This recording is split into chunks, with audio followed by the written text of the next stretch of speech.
এমন এক প্রাগৈতিহাসিক জীব যা শালিগ্রাম শিলা আকারে হিন্দু শাস্ত্রে পুজো করা হয়। চক্রাকার সুদর্শন চক্রের প্রতীক হিসাবে আপনারা অ্যামোনয়েড জীবাশ্মের অংশবিশেষ ছবির মাধ্যমে দেখতে পাচ্ছেন।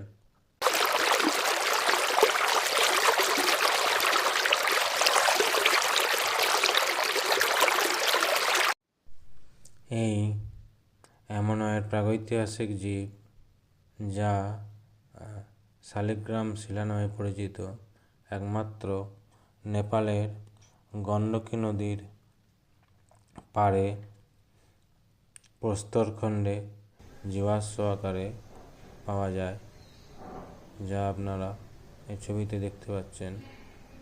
নেপালের গণ্ডকী নদী।